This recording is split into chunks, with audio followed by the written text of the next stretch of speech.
Bueno, pues muchas gracias, Francisco, muchas gracias al resto de colegas. Vamos a pasar ya a la primera charla, que es del profesor Bernardo Herradón García. Bernardo Herradón es un investigador del Consejo Superior de Investigaciones Científicas que desarrolla su actividad en el campo de la química orgánica. Está en el Instituto de Química Orgánica del CSIC. Tiene una extensa carrera científica en la que ha desarrollado tanto en el CSIC como pues, ha estado en la Universidad de Zúrich, en la de Alcalá, en Stanford, y siempre dedicado al tema de la toxicología computacional, al tema de los compuestos bioactivos, etcétera, y sobre todo a partir de, yo creo que de 2010 quizá, o un poco antes, se dedica a lo que se llama la comunicación social de la ciencia, la divulgación científica, ¿no? Bernardo también ha sido director del Instituto de Química Orgánica. Yo tuve la suerte de conocerle en otra vida también, cuando yo estaba en el Consejo, en el equipo de presidencia, y él estaba de director, y sabíamos y discutíamos de las miserias que tiene la investigación por dentro, y entonces ahí tuve oportunidad ya de empezar a tener contacto con él, ¿no? Pero lo más importante de este último tiempo es que hace una cosa que siempre se nos achaca a las personas que hacemos ciencia, y es que vivimos entre cuatro paredes, estamos en nuestros laboratorios y no comunicamos lo que hacemos. Y Bernardo rompió esas paredes y empezó a dedicarse a comunicar lo que se estaba haciendo en la ciencia. Y por eso pues, tiene una web que se llama losavancesdelaquimica.com, que está muy bien. Trabaja, tiene unos programas invitados en Radio Nacional de España, en el programa Hombros de Gigantes y en otros más. Y además pues, es un conferenciante que no para de divulgar lo que se está haciendo en la investigación. Esta semana hablábamos que tiene 7 conferencias en los 7 días de la semana, o sea que más implicado no puede estar. En 5 días. Bueno, pues os dejo con él. Muchas gracias. Elementos químicos ha aportado o aporta a la ciencia de los materiales, porque evidentemente de lo que yo voy a hablar cuando saque una diapositiva de materiales, vosotros sabéis más que yo soy un simple químico orgánico. Y entonces, bueno, sí que quiero hablar un poco de algunas cosas básicas, pero por eso digo que perdonadme si, por supuesto, son, a lo mejor se está acoplando, ¿no? Si son ideas muy básicas, ¿no? Bueno, esto que pongo, ¿se podría quitar a lo mejor esta luz, la primera, o no se puede quitar? Esto que pongo es bueno, por lo que conmemoramos este año, el sesquicentenario de la tabla periódica que propuso en el año 1869 Dmitri Mendeleev. La ONU, y luego a través de la UNESCO, ha declarado este año 2019 como Año Internacional de la Tabla Periódica, por la gran aportación cultural que supone para la humanidad y también para destacar el inmenso valor que tiene la tabla periódica para nuestro bienestar como sociedad. Por supuesto, este año los químicos, especialmente, porque aunque esta es una conmemoración tanto para químicos como para físicos, porque la tabla periódica es también de los físicos, pero este año parece que han pasado más y nos lo han dejado a nosotros, pues es una conmemoración que nos permite, pues eso, como hago yo, pues divulgar. Yo llevo este año como 30 charlas sobre la tabla periódica y tengo que decir que todas son diferentes. Y esto de hecho es la primera vez que la voy a dar y lo mismo había alguna cosilla que no me tengo muy bien aprendida. Bueno, también me gusta poner a veces esta diapositiva. Nuestro planeta rodeado de cosas que conocemos, que tienen que ver todas estas con la química. La química, los químicos trabajamos con átomos, con moléculas, con sustancias químicas en general, compuestos iónicos, etcétera, pero realmente no manipulamos átomos, en menos que estés en el mundo de la nanociencia y la tecnología. Lo que hacemos los químicos es crear materiales, es decir, que sois luego vosotros los que le deis forma a esa ciencia que nosotros vamos desarrollando. Objetos cotidianos que todos conocemos, desde un simple detergente hasta una cosa sofisticada como que ser un coche de Fórmula 1. Estas son las aportaciones de la química a nuestra sociedad. La física, a través de los tecnólogos, los ingenieros, los científicos de materiales, pues son capaces de crear dispositivos electrónicos o aprovechar de manera conveniente la electricidad. La geología también es una de las 4 ciencias básicas, ¿no? Y gracias a la geología pues podemos aprovechar nuestros recursos naturales y, por supuesto, todo lo que tiene que ver con la biología y su aplicación más inmediata en el ser humano, que es la biomedicina. Estas son las 4 ciencias naturales que existen: la física, la química, la biología y la geología. Y luego hay una quinta ciencia que no es natural, que son las matemáticas. Pero sin las matemáticas el resto de ciencias no podrían progresar. Por lo tanto, esta diapositiva lo que quiero es representar el beneficio que la sociedad tiene de la ciencia. También me gusta, y de hecho por eso pongo también esta diapositiva, porque voy a hablar un poco de algunos aspectos históricos. Como dijo Isaac Isidore Rabi, Premio Nobel de Física, la ciencia, primero la historia de la ciencia es ciencia en sí misma, y además la historia de la ciencia hay que enseñarla siempre en el contexto en el que se produjo esos avances científicos o en que se desarrolló la vida del científico que hizo la aportación. Es decir, no podemos explicar la historia de la ciencia como si fuera algo fuera de su tiempo, fuera de su momento filosófico, histórico, social, político, etcétera, etcétera. Por eso me gusta siempre poner esta frase o estos párrafos de Rabi, que por cierto están en un libro de la Universidad de Harvard para estudiantes de física del primer curso. Y esta es la tabla periódica, que yo creo que todos conocéis perfectamente, ¿no? Y la tabla periódica pues tiene esa estructura. ¿Y qué nos dice la tabla periódica? La tabla periódica para los científicos de la naturaleza es la piedra roseta de la naturaleza. ¿Por qué? Bueno, eso es lo que dijo Baum. ¿Por qué la piedra roseta? Pues igual que la piedra roseta tiene un simbolismo que fue empezar a descifrar el lenguaje de los egipcios antiguos, la tabla periódica, entender la tabla periódica nos puede ayudar a descifrar lo que ocurre en la naturaleza. El objetivo último del científico es explicar la naturaleza. Como no podemos hacer eso porque es un objetivo inalcanzable, nos conformamos con entenderlo. Y entenderlo muchas veces significa predecir. Claro, todos conocéis la tabla periódica y sabéis que está compuesta actualmente por 118 casillas. Aquí hay una de ellas, el neodimio, un elemento químico importante en la ciencia de los materiales, porque gracias a él se pueden hacer muy buenos aparatos, o sea, tiene una propiedad magnética que le hace muy deseable, por ejemplo, para aparatos de audio, ¿no? Altavoces, micrófonos, etc. Bueno, como digo, esto no hace falta que lo repita, porque todos lo conocéis, qué significa cada una de estas casillas de la tabla periódica. Pero realmente la tabla periódica, como también pongo aquí, pues es algo así como una cosa a lo que no conoce la tabla periódica, dice, uy, qué cosa más curiosa, ¿no? Parece que hay como 3, 4 regiones que tiene, pues eso, como pongo en la diapositiva anterior, una cierta simetría simétrica, una cierta simetría simétrica. Efectivamente, nosotros los químicos sabemos que con esta estructura o esta manera de pintar los elementos químicos ordenados en una tabla, estamos diferenciando los elementos químicos en 4 bloques que indican qué electrones están en su capa más externa. Bloque S, bloque P, bloque D y bloque F.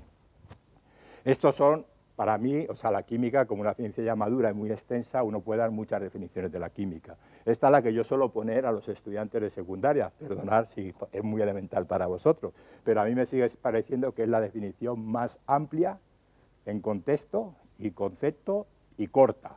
Pues claro, podemos dar una definición muy larga, pero con muchas palabras. La química es la ciencia que estudia la composición, estructura, propiedades y transformaciones de la materia, especialmente a nivel atómico y molecular.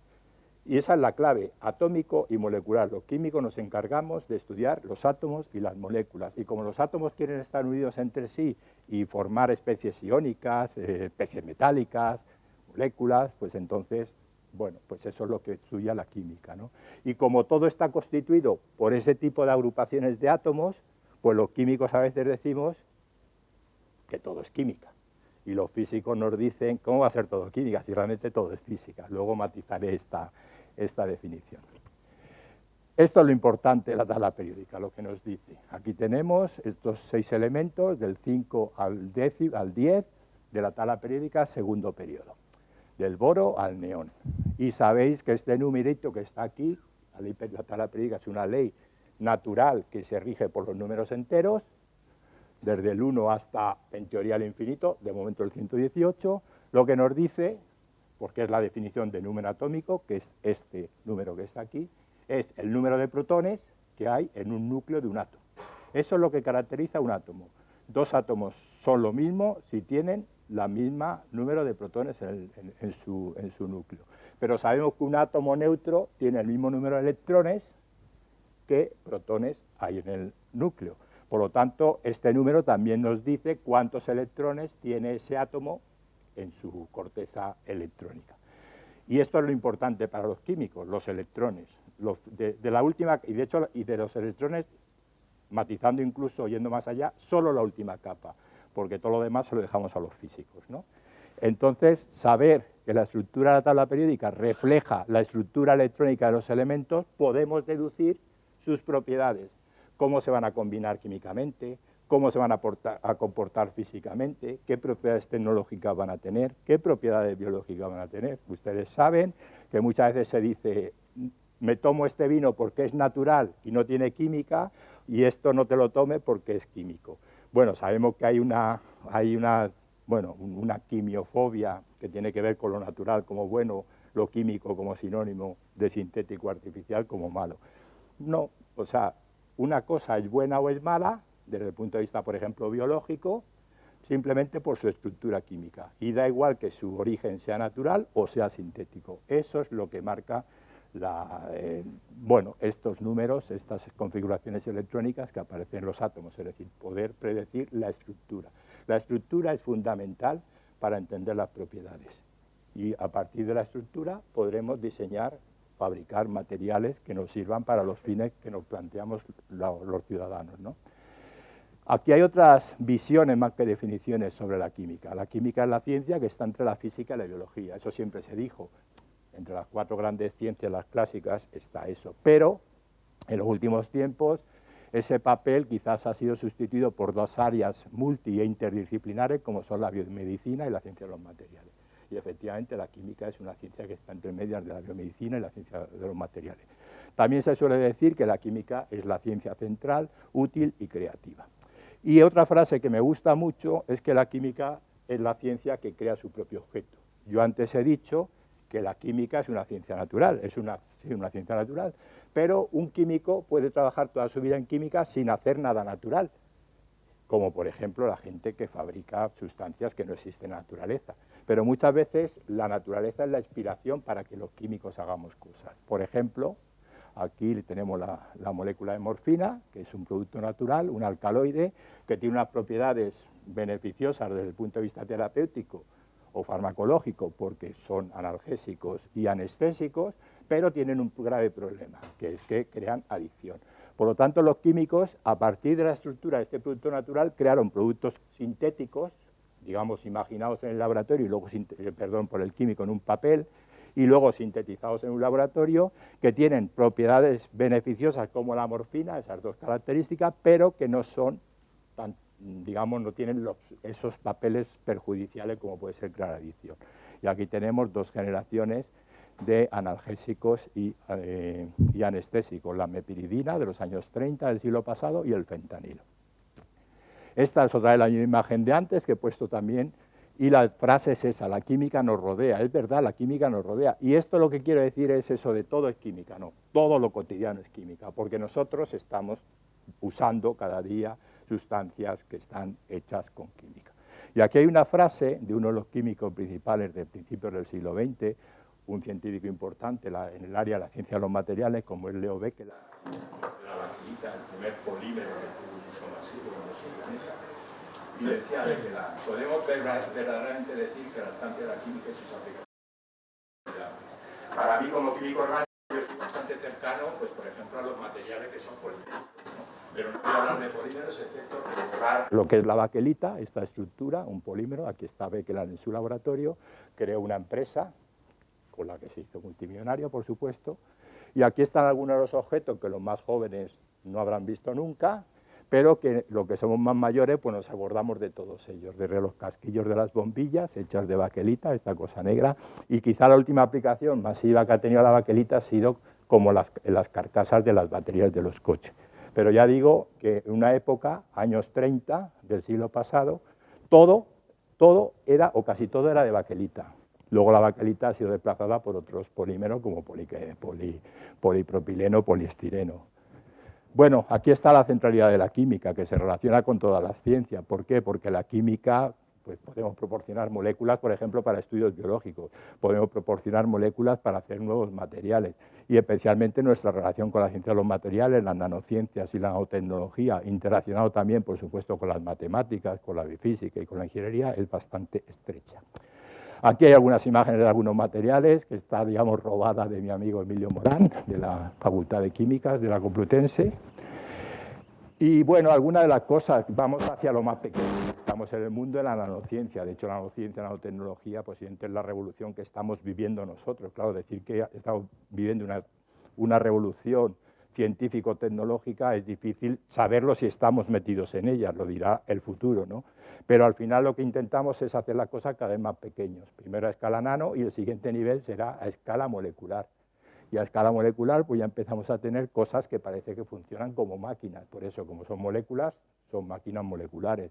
O esto, que es una estructura hecha por 4 fullerenos, que todos sabéis lo que es, pero luego volveré a ello, unida por distintas moléculas, distintos, digamos, espaciadores, que se llaman los nanocoches, ¿no? 4 ruedas y un eje y tal, y se van moviendo. Bueno, y se mueve porque hay un impulso fotoquímico, eléctrico, y eso hace que se genere un trabajo mecánico, es decir, lo que es una máquina.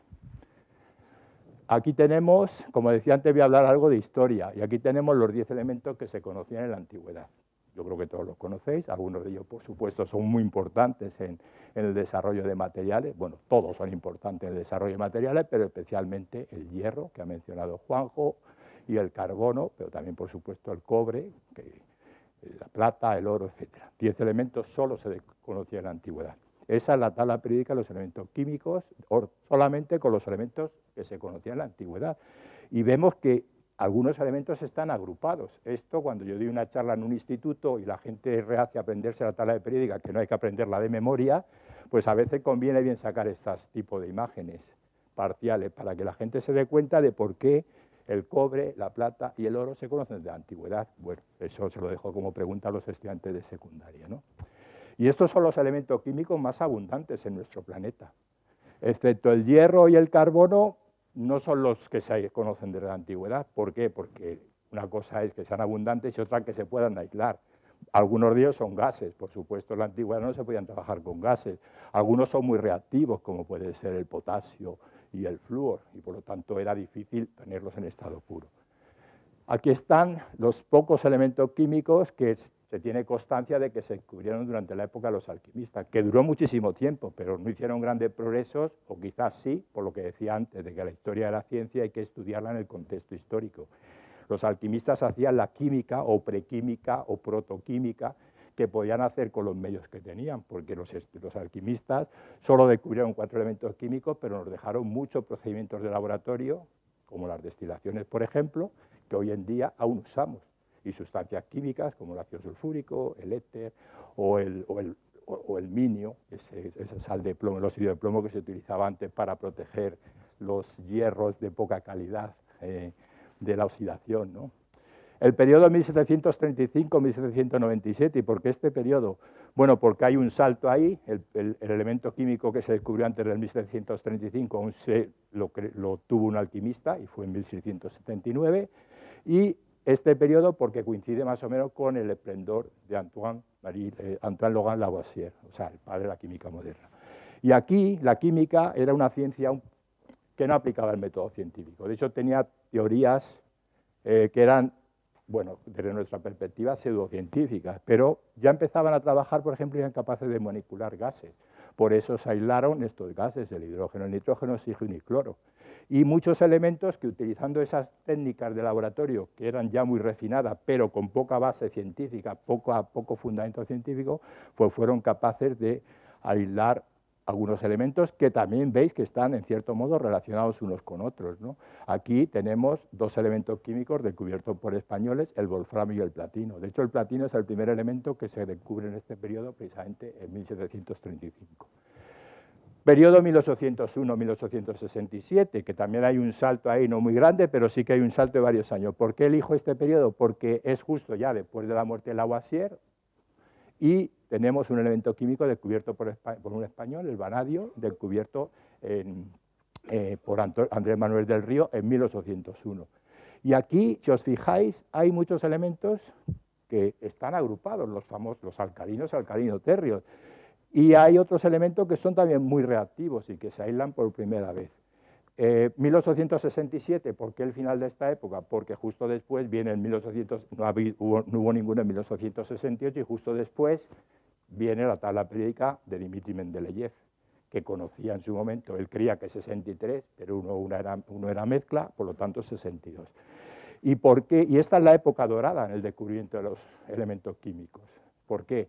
Porque se descubre, o se inventa en el año 1800 la electrolisis. Para mí, que Volta descubra la electrolisis en el año 1800, bueno, da igual el año, que descubra la electrolisis, para mí es uno de los hitos fundamentales de la historia de la ciencia.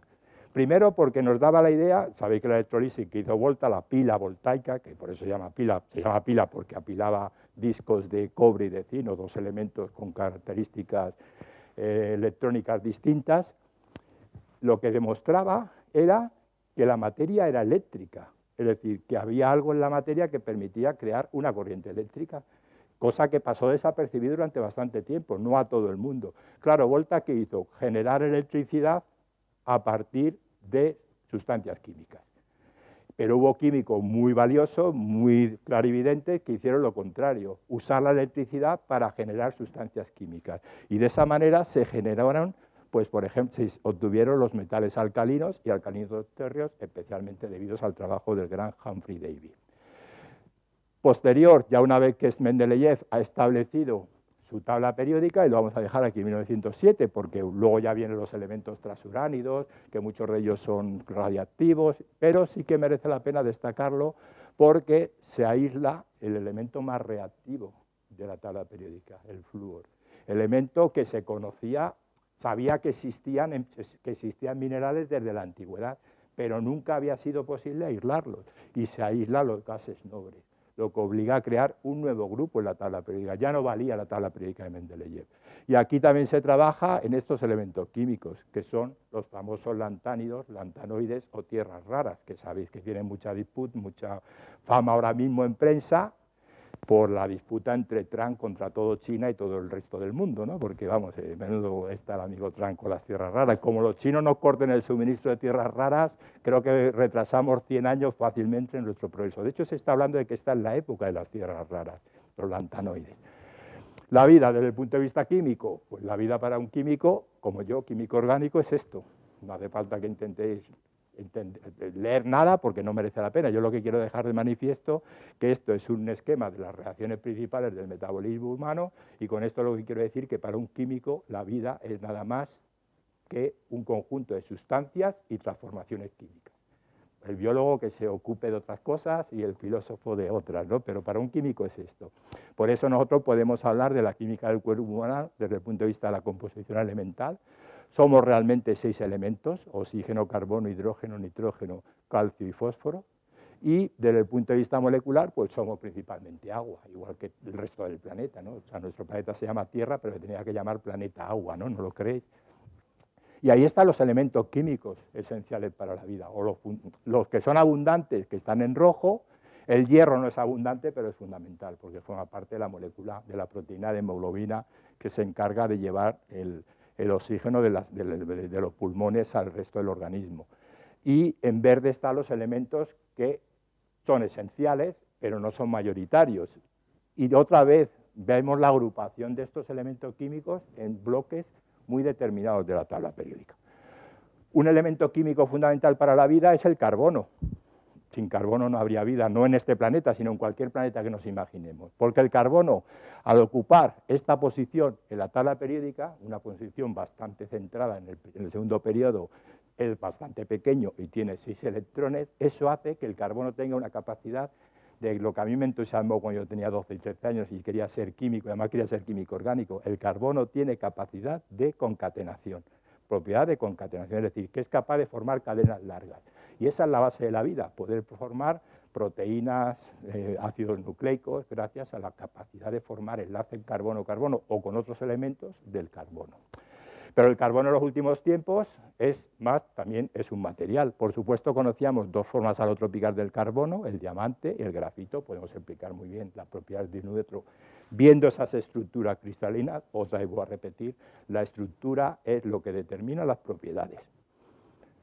Pero en los últimos tiempos, especialmente el año 1985, cuando Harry Kroto, de la Universidad de Texas, sintetiza por primera vez el fullereno C60, es el tercer alótropo del carbono, y bueno, eso es una revolución. Para mí es una revolución, no sabemos si dentro de 200 años se considerará ese momento una revolución, pero es un punto importante para la nanociencia, la ciencia de los materiales. Poco después empiezan a descubrir nuevas formas, o a sintetizar o a preparar en el laboratorio nuevas formas, nanoformas del carbono. Por supuesto, Croto y la gente que trabajó con él recibieron el premio Nobel. Creo que también mereció el premio Nobel Ijima, porque descubrió poco tiempo después los nanotubos de carbono y no se lo dieron. Y tanto uno como otro sabéis perfectamente las propiedades que tiene, que son maravillosas desde el punto de vista de la ciencia de los materiales, por las aplicaciones que pueden tener en nuestra vida cotidiana, ¿no? Y el tercer, otro hito importante, fue cuando en el año 2004 Gain y Novoselov de la Universidad de Manchester obtienen por primera vez grafeno. El grafeno es una lámina de grafito. Han conseguido separar el grafito como si fuera una resma de papel y han conseguido separar esas láminas y obtienen el grafeno. Fue en el año 2004 y este ha sido uno de los premios Nobel recientes que más rápidamente se han concedido tras su hallazgo. Después, solo 6 años después, ya les conceden el premio Nobel de Física a los dos. ¿Qué tiene el grafeno? Bueno, yo recibo alertas de grafeno de prensa y todos los días hay alguna noticia interesantísima sobre el grafeno, ¿no? Como que el grafeno en el asfalto va a permitir cargar coches eléctricos según se mueven, o el grafeno sirve para ahuyentar los mosquitos para que no nos piquen. Esas son dos noticias muy recientes. A ver, yo creo que del grafeno de momento estamos aún esperando que haya una aplicación, porque realmente hay todo eso que se dice del grafeno muchas veces es solamente grafito pulverizado. Bueno, aplicaciones, pues esas son teóricamente las IFTA, que son las características que tiene el grafeno, que es verdad, que es más resistente que el acero desde el punto de vista mecánico, mejor que el silicio desde el punto de vista eléctrico, alta conductividad térmica, ligereza, puede interaccionar con otras moléculas dando lugar a otros materiales. Aplicaciones, pues está aquí. Y según dicen, Samsung está produciendo láminas de grafeno de varios metros para sus pantallas. Creo que eso es cierto, pero eso es un grafeno muy, muy caro, que no sé si nos podemos permitir. Bueno, yo creo que una de las ventajas de habernos puesto a investigar mucha gente en el grafeno es que nos hemos despertado el interés por un tipo de materiales que son los materiales 2D, los bidimensionales. Y eso es bueno desde el punto de vista científico básico. Aquí está la relación entre el grafito, es decir, el carbón. Separamos una lámina y tenemos el grafeno. Si enrollamos esa lámina, pues tenemos un nanotubo de carbono. Si tenemos lo enrollamos, o sea, lo doblamos con una superficie cóncava, pues tenemos el fulereno. Tener grafeno aislado, una única lámina, es muy difícil. ¿Por qué? Porque las láminas de grafeno tienden a apilarse por razones puramente termodinámicas. Y yo creé hace unos años, en el año 2014, esta empresa, Nanomat, porque encontramos, bueno, ahí estoy como coinventor, como cofundador, patentamos un procedimiento para exfoliar grafito, que lo hacíamos por un método que era competitivo respecto a lo descrito en las patentes y en la bibliografía. Pero además teníamos la ventaja de que en ese método, si hacíamos esa exfoliación de grafito en presencia de otras sustancias, como pueden ser óxidos metálicos, propios metales, nanoparticulados o sulfuros, obteníamos el material composite, el material compuesto, donde veíamos nanopartículas depositadas sobre nuestras láminas de grafeno. Por ejemplo, el oro, la plata, la magnetita o el dióxido de titanio. La celulosa funcionó mucho peor. Bueno, y a partir de ahí creamos esta empresa y, bueno, pasamos los valles de la muerte correspondientes, lo que le corresponde a cualquier EBT, y en el año, hace justo ahora 13 meses, pues la empresa británica Versarien pues nos compró una parte, con lo que por lo menos la gente no está perdiendo dinero. Y además, lo que es más importante es que Nanomat puede seguir funcionando. Aquí tenemos una imagen de Saladino frente a un cruzado, ¿no? ¿Y por qué Saladino cruzado? Pues por la espada, como podéis imaginar. La famosa espada, o sable de Damasco, que decían los cruzados, pero ¿qué sables tienen estos musulmanes que rompen cualquier armadura? Bueno, pues luego se estudió y en el año 2011 se publicó que ese sable de Damasco, por la manera de fabricarlo, los herreros de la época eran capaces, estudiaron los sables y vieron que ese hierro, digamos, ese acero rudimentario, tenía nanotubos de carbono. ¿Solo 5 minutos? Pero si llevo 29, es que me habéis robado, no, tengo que estar más tiempo.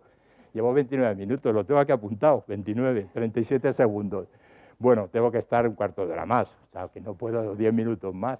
Bueno, aquí están las revoluciones científicas, como las considero yo. La primera revolución científica es el fuego, la segunda es, por supuesto, Copérnico, la tercera Newton, porque él solo es una revolución científica, y la gran revolución industrial de finales del siglo XVIII, principios del XIX, la mecánica cuántica, y quizás la próxima revolución científica sea la nanociencia, ¿no? Ya lo ha mencionado Juanjo, no voy a mencionar, porque es importante Bessemer en la historia de la ciencia por su proceso de fabricación de acero. Tenemos algunos ejemplos, el acero es hierro más carbono, pero con otras cosas, y es lo que hace que yo me quede sorprendido cuando oí en la radio a Juanjo decir que había 3000 tipos de acero distintos. Algunas construcciones emblemáticas, entre ellas, por supuesto, el Atomium, que es un cristal de hierro cúbico centrado, y aquí están los elementos químicos que forman parte de los aceros. Por supuesto está el carbono, algunas veces boro, el hierro fundamental, y luego todos los demás están por aquí cerca, ¿no? Tenemos el wolframio, que le da mucha dureza. Y bueno, si queréis oír sobre o aprender sobre corrosión, pues tenemos esta entrevista que le hizo Manuel Seara a Juanjo Damborenea el día 15 de septiembre, que la podéis escuchar en podcast. Antes mencionaba que la época dorada del descubrimiento de elementos fue cuando Volta descubre o inventa la pila eléctrica, y gente como David pues la aplica para obtener elementos. Es importante darse cuenta de los elementos, voy a repetir esta diapositiva, que se descubrieron en aquella época. Y es importante también el aluminio. El aluminio es el tercer elemento más abundante de la corteza terrestre, pero hasta finales del siglo XIX no había aluminio barato. De hecho, se consideraba que el aluminio era un metal precioso, y dicen que Napoleón III o la emperatriz Eugenia de Montijo recibía a sus invitados y les ponía una vajilla de aluminio, más lujoso y más caro que el oro. Fijaos qué curiosidades. El aluminio se obtiene a escala industrial por el proceso se llama de proceso Hall o proceso Heroult. Es por electrolisis de una sal fundida, de una mezcla fundida de alúmina y criolita. En el año 1886, en febrero, Hall describe o describe en su gran laboratorio la electrolisis para obtener aluminio puro. Pureza que no se había obtenido antes, se había obtenido aluminio, pero era una rareza. Cuando va a patentar en julio del 86, se encuentra que ya hay una patente francesa del mismo año, 3 meses antes, 2 meses y medio antes, 23 de abril.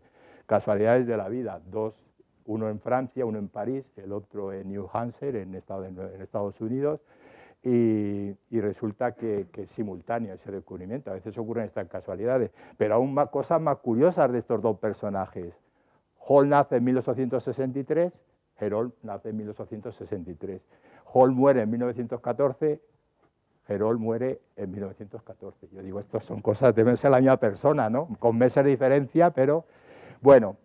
Voy a ir rápido, es importante también tener en cuenta, porque es el origen de la tabla periódica, que el Congreso de Karlsruhe, que se celebra para que los químicos se pongan de acuerdo con la manera de nombrar y formular compuestos, y también para discutir si existían los átomos y las moléculas, asiste Cannizzaro, que convence a los asistentes, no en el Congreso, sino posteriormente, convence a los asistentes a que crean que la hipótesis de Avogadro es real, o sea, es una ley realmente, y que la utilicen para determinar masas moleculares. En aquella época se llamaban pesos moleculares.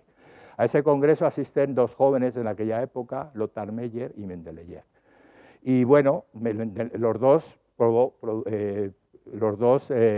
proponen una ordenación de los elementos químicos. Las dos primeras tablas son del 1869, tanto de Meyer y Mendeleev. Pero ¿por qué estamos solo celebrando a Mendeleev?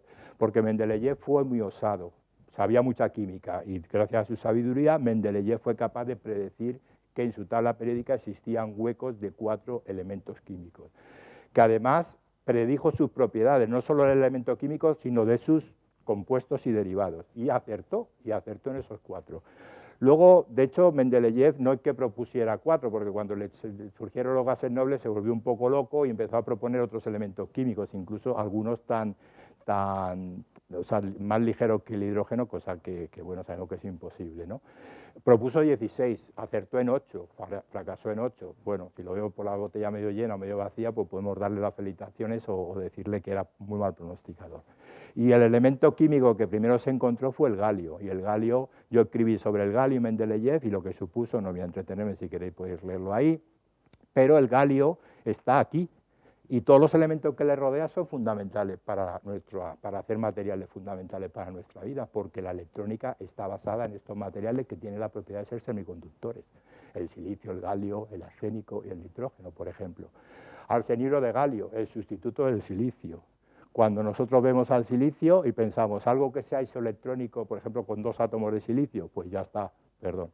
Pegamos un átomo de la fila anterior o del grupo anterior y otra del grupo posterior, arsenuro de galio. Y con ello, por ejemplo, se fabrican LEDs, por ejemplo. Se fabricaban los LEDs rojos y amarillos. Quedaba por tener el LED azul. Y eso se consiguió a principios de la década de los años 90 y, de hecho, este LED azul, que permite luego tener LED de luz blanca, que es el nitruro de galio, el nitrógeno está en el mismo grupo que el arsénico, pues le sirvió para que estos 3 científicos japoneses ganaran el Premio Nobel de Física en 2014.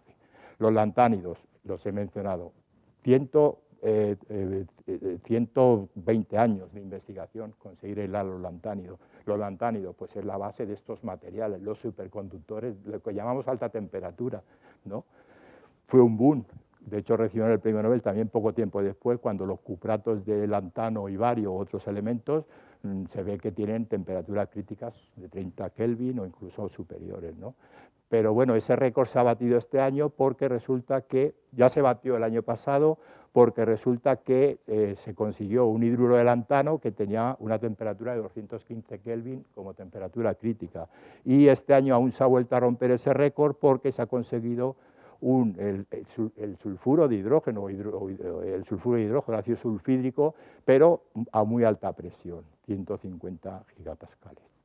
Un coche, pues el futuro está en el hidrógeno, pero hasta que podamos mover coches con hidrógeno, pues tendremos que hacer mucha investigación en los materiales. Los jóvenes que estéis aquí os encargaréis de ello en el futuro, ¿no? Catalizadores de los coches, ya que tenemos que usar gasolina derivada del petróleo, pues que hay que limpiar los gases que salen. Bueno, cuando vemos que elementos químicos están en los catalizadores de los coches o convertidores más correctamente, pues vemos que están en un grupo bastante pequeño en la tabla periódica. Los tres científicos o los 4 científicos, porque estos son 2, Fausto y su hermano, que descubrieron elementos químicos. Aquí tenemos el platino, pues aquí tenemos el platino con aplicaciones importantes, ya mencioné antes el wolframio y el vanadio como componente de los aceros, por ejemplo, ir deprisa. Y esto es el futuro, o sea, el futuro es satisfacer las necesidades que nos plantea la sociedad. Los químicos hacemos sustancias químicas y las estudiamos, por lo tanto lo que tenemos que hacer es nuevos compuestos químicos para los retos que nos plantea la sociedad. Esos retos son energía, medio ambiente, salud, alimentación, representados los 4 por el agua, y el quinto es la tecnología, representada, bueno, por el grafeno, ¿no? Y yo creo que la ciencia o es social o no será ciencia. Aquí tenemos una tabla periódica que representa los elementos químicos presentes en los móviles, pero es curiosa porque veis que es muy deformada y representa la abundancia de los elementos químicos en la naturaleza. Ya tengo la última, porque investigar en estas áreas supone aprender, o sea, ¿cómo se puede investigar o progresar en estas áreas? Pues estudiando, aprendiendo la tabla periódica. Bueno, la última ha sido un poco demasiado rápido, pero bueno, pero espero que no haberme ido demasiado rápido. Muchas gracias a todos por vuestra atención.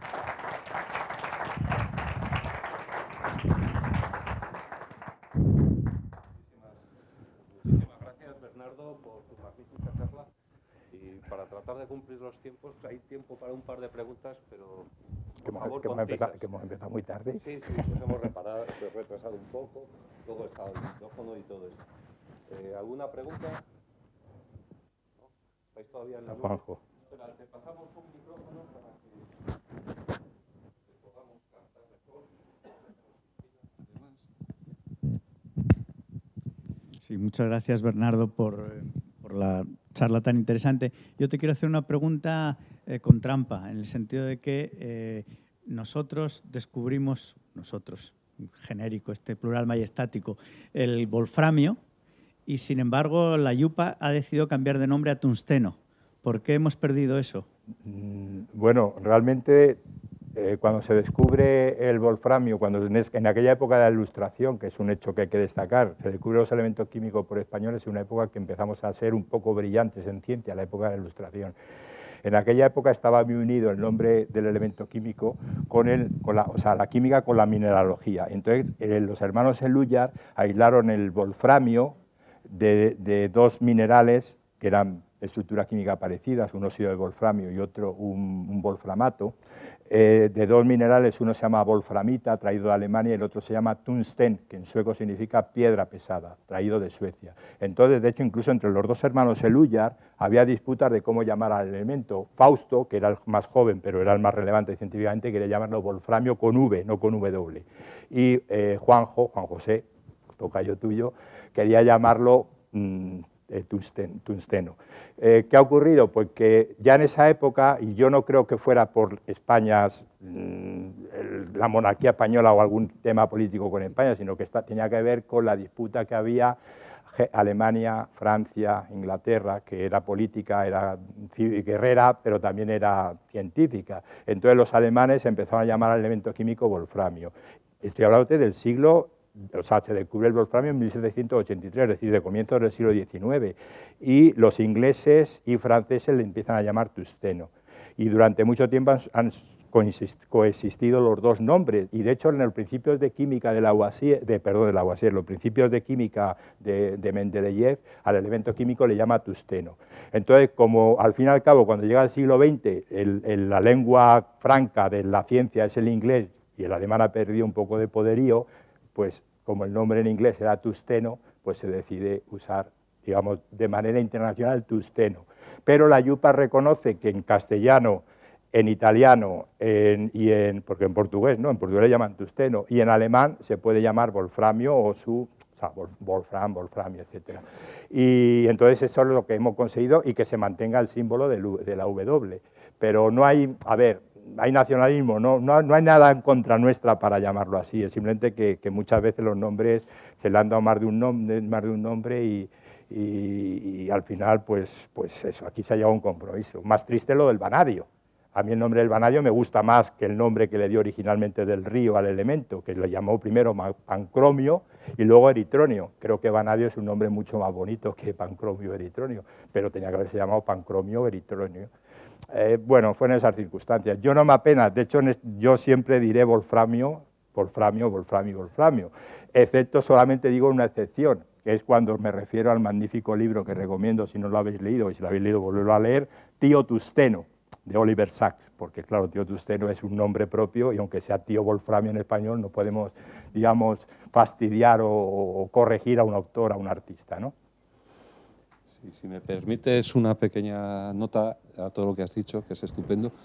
En la RAE, el wolframio está recogido de tres formas distintas, con W, con V y claro, como tungsteno. Claro, o sea que los tres nombres son españolísimos, no podemos rechazar ninguno de ellos. Otra cosa es que nos guste más una tradición u otra, pero... Lo que pasa es que nosotros lo hemos tomado un poco como batalla, ¿no? De hecho, Nazario Martín, Pilar Goya y Pascual Román, que, bueno, uno presidente de la Real Sociedad Española de Química, el otro ahora presidente de Euquén, y Pascual, un gran experto en precisamente los hermanos Elújar, les escribieron ellos el artículo para Nature Chemistry sobre wolframio, y era wolframio y no tungsteno, tal. O W es for wolfram, no for tungsten. Bueno, pero... es un poco incordio el tener una letra que no simboliza bien al nombre, ¿no? Sí, pero bueno, también el hierro tenemos Fe y tal, o sea que todas tienen su... Sí, porque viene del latín, entonces claro. tenemos otras cosas. Bueno, no sé si hay alguna otra cuestión. No, pues muchísimas gracias, Bernardo, un placer tenerte con nosotros.